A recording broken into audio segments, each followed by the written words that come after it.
একটি কাহিনী যেটা রাজা মহারাজাদের থেকে শুরু হতো। একটি কাহিনী যেখানে রয়েছে স্বাধীনতা সংগ্রামের গল্প। একটা কাহিনী যেখানে তাবায়েফদের নিজেদের অধিকারের জন্য লড়াই করতে হয়েছিল।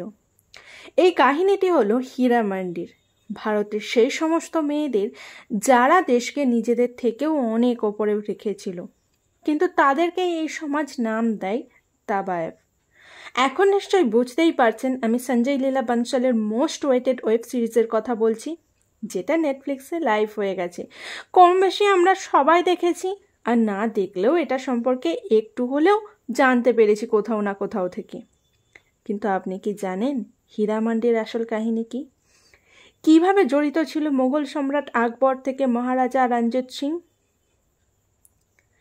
আমাদের মধ্যে হয়তো বেশিরভাগ লোকেরাই জানি না যে স্বাধীনতার সময় তাবায়েফদের ভূমিকা কতটা গুরুত্বপূর্ণ ছিল, আর একজন তাবায়েফ কিভাবে গান্ধীজিকে স্বাধীনতা সংগ্রামের জন্য আর্থিকভাবে সাহায্য করেছিলেন। 1947 সালের পর কিভাবে একজন তাবায়েফ পাকিস্তানি ফিল্ম ইন্ডাস্ট্রিকে নতুন জীবন দিয়েছিল, আর কিভাবেই বা 1978 সালে জিয়াসুল্লাহদের একটা সিদ্ধান্তে এইসব তাবায়েফদের জীবন পুরোপুরিভাবে শেষ হয়ে গিয়েছিল। আজকে আমরা কথা বলবো এইসব নিয়েই। ঘটনাটি ছিল লাহোরের হীরামান্ডির। তার আগে বলে রাখি, তাবায়েফ আর বেশ্যার মধ্যে সেই সময় অনেক পার্থক্য ছিল। প্রাচীন ভারতে তাবায়েফদের ছোটবেলা থেকেই নাচ, গান, কবিতা, ফ্যাশন, শিষ্টাচার, সাহিত্য এবং কথা বলার ধরনও শেখানো হতো। সেই সময়কার উচ্চবিত্ত মহিলাদের থেকেও তাবায়েফরা বেশি শিক্ষিত হতো। এমনকি প্রজন্মের পর প্রজন্ম তাদের মেয়েদেরকে একই শিক্ষা দিত তাদের মায়েরা। কারণ হিসাবে বলা হতো নাকি যদি কোনো উচ্চবিত্ত লোক এদের সঙ্গতে আসে তাহলে তারা যেন কিছু ভালো জিনিস শিখতে পারে এদের কাছ থেকে। এই হীরামান্ডি 1947 সালের আগে ভারতেরই অংশ ছিল। বর্তমানে এটি পাকিস্তানের লাহোরে। হীরামান্ডির কাহিনী শুরু হয়েছিল 1584 সালে, যখন মোগল বাদশারা ফতেপুর সিক্রি ছেড়ে লাহোরে চলে গিয়েছিল। সে সময় লাহোর ছিল মোগল বাদশাদের রাজধানী এবং এটি চলেছিল 1598 সাল পর্যন্ত। এই সময় আকবর তার মোগল দরবারে বানিয়েছিল শাহী মহল্লা। এবার যেখানে শাহী লোকেরা থাকবেন সেখানে মনোরঞ্জন করার জন্য কিছু তো লাগবে। তাই সেই সময় কাবুল থেকে এই সমস্ত নর্তকী অর্থাৎ তাবায়েফদেরকে নিয়ে আসা হয়, আর শুরু হয় মুজরা। সে সময় নাকি এই তাবায়েফরা এতটাই সম্মান পেত যে লোকজন তাদের বাচ্চাদের নাচ বা গানের তালিম দেওয়ার জন্য তাদের কাছে পাঠাতেন। তাবায়েফদের এই কার্যকলাপ চলেছিল 1800 সাল পর্যন্ত। তারপর আহমদ শাহ আবদালি দিল্লি আক্রমণ করেছিলেন। সেই সময় উনি যখন আসছিলেন উনি লাহোর পেরিয়ে এসেছিলেন, আর আসার সময় লাহোরের ওপর আক্রমণও চালান। এর ফলে সব কিছু ধ্বংসও হয়ে যায়। আফগানিরা যখন লাহোর শাসন করছিল তখন লাহোরের পতিতালয় খুলেছিল, আর তাবায়েফদের সমস্ত কাজকর্ম বন্ধ হয়ে যায়। প্রায় 40 বছর লাহোরে এরকমই পরিস্থিতি ছিল। এরপর 16 জুলাই 1799 সালে রাজা রঞ্জিত সিং লাহোরের নিজের দখলে করে নেন, আর শুরু হয় শিখদের শাসন। মহারাজা রঞ্জিত সিংয়ের সময়কালে আবারও মুজরার প্রচলন শুরু হয়। আবারও শুরু হয় তাবায়েফদের জীবন। সে সময় তাবায়েফদের দুটি ক্যাটাগরিতে ভাগ করা হতো। প্রথম ক্যাটাগরিতে ছিল সেই সমস্ত তাবায়েফরা যারা শুধুমাত্র শাহী লোকজনেদের জন্য পারফরমেন্স করত, আর দ্বিতীয় ক্যাটাগরিটি হলো যারা সাধারণ মানুষদের জন্য পারফরমেন্স করত। এদেরকে বলা হতো কান্ট্রি। মহারাজা রঞ্জিত সিংয়ের সময়ে এই তাবায়েফদের পেশাকে খুবই সম্মানের চোখে দেখা হতো। তাবায়েফদের মোটা টাকার মাইনেও দেওয়া হতো, সাথে দেওয়া হতো জমি জায়গাও। এমনকি লাহোরের কোর্টে এদেরকে দেওয়া হতো উঁচু পদ। কিছু ঐতিহাসিকদের মতে মহারাজা রঞ্জিত সিং নাকি দুজন তাবায়েফের সাথে বিয়েও করেছিলেন। এদের মধ্যে একজন ছিলেন মুরা সরকার আর অন্যজন হলেন গুলবাহার বেগম। শুধু তাই নয়, মুরা সরকার অর্থাৎ যাকে বিবি মুরা বলা হয়, উনি ওনার সময়কালে একটি পুল বানিয়েছিলেন যাকে পুল কাঞ্জরি বলা হয়। এটি রয়েছে বাঘা বর্ডারের পাশে। আর গুলবাহার বেগমের কবরটি এখনও লাহোরে বর্তমান রয়েছে। কিন্তু যখন শিখ এম্পাওয়ার শেষ হয়েছিল তার সাথে এই সব কিছুই শেষ হয়ে যায়।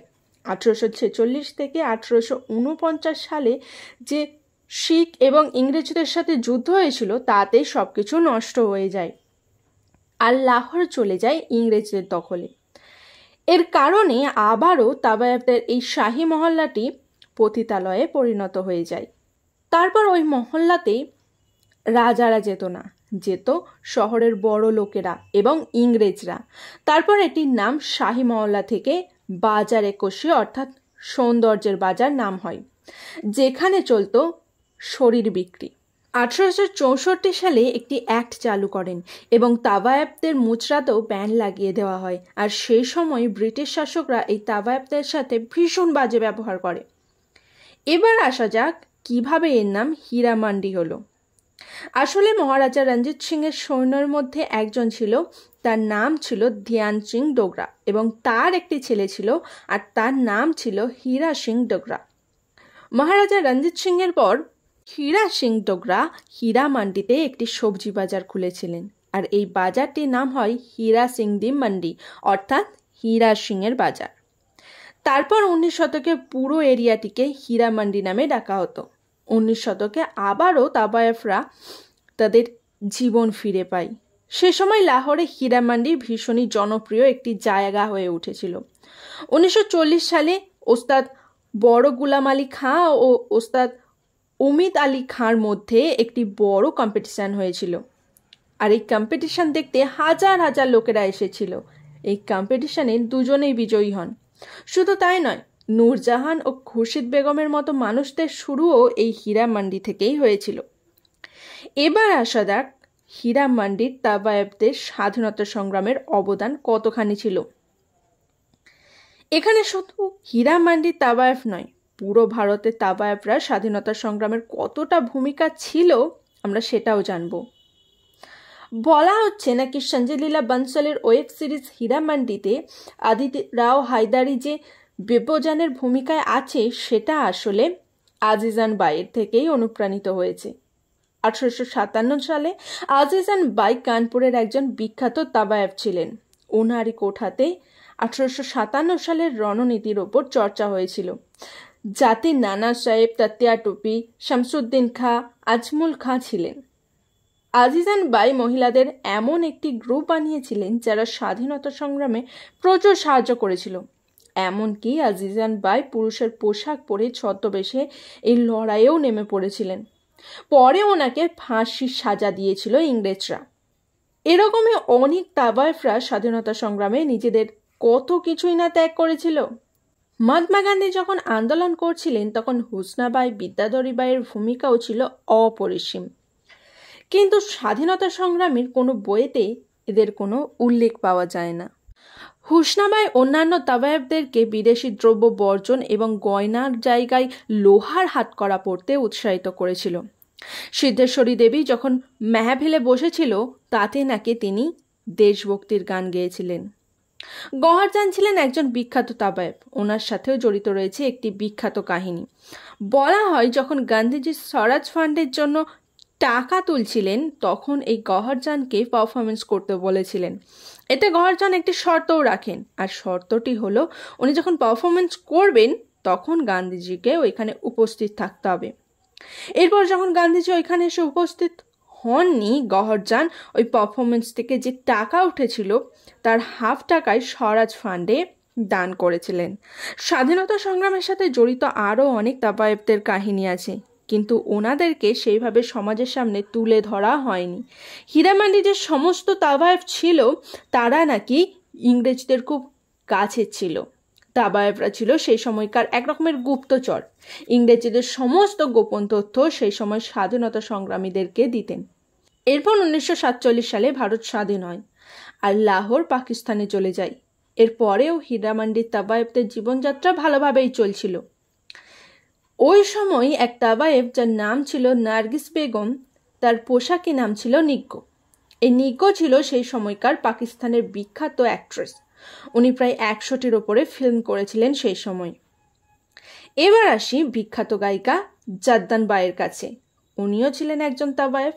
আর একটা অবাক করা বিষয় শুনবেন, এই জাগদান বাই হলেন সঞ্জয় দত্তের মায়ের মা, অর্থাৎ সঞ্জয় দত্তের দিদা।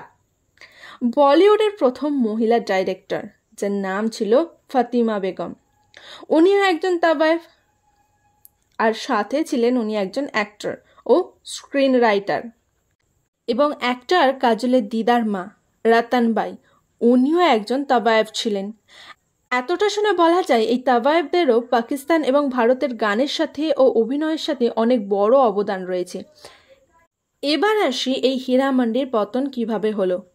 পাকিস্তান স্বাধীন হওয়ার পর 1978 সাল পর্যন্ত হীরা মান্ডিতে সব কিছুই ঠিকঠাক চলছিল, কিন্তু 1978 সালে জিয়াসুল্লাহ পাকিস্তানি প্রেসিডেন্ট হয়ে যান, আর উনি ধর্মের নামে হীরা মান্ডিতে মুচরার ওপর ব্যান লাগিয়ে দেন। তারপরে হীরা মান্ডিতে মুচরা বন্ধ হয়ে যায়, শুরু হয় বেশ্যাবৃত্তি।